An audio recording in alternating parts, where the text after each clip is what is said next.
Minge oprită de Flores. Acum Cristea, este o poziție bună pentru Cristea. Gallego aici în dreapta, Cristea! Gol!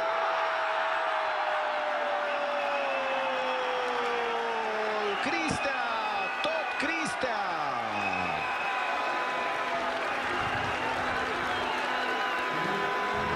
Singur gol și acela din fază fixă. Ce se întâmplă însă aici cu defensiva Botoșaniului? Cristea nu stă pe gândul, nu așteaptă.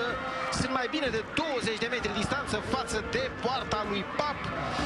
Șutul este tare, sănătos, n-are nevoie nici de prea mult timp, nici de prea mult spațiu. Să-l vedem pe Cristea mai întâi. Pregătește schimbare Costelenache.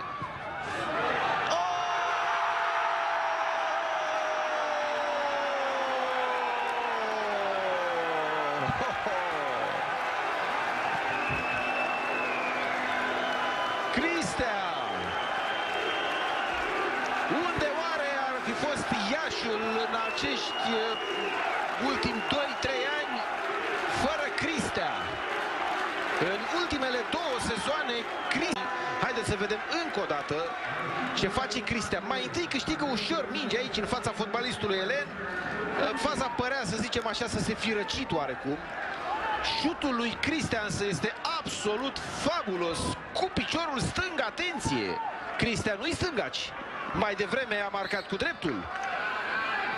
Fotbalist. Să știți că mai sunt 2 săptămâni de transfer. Încă o fentă. Vine totuși centrarea, minge deviată pe spate, Roman! Semnalizarea de la margine, e gol!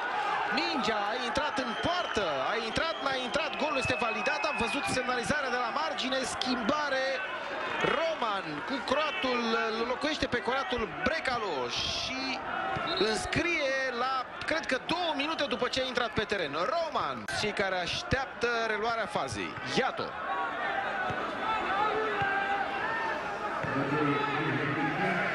Da, cred că a intrat.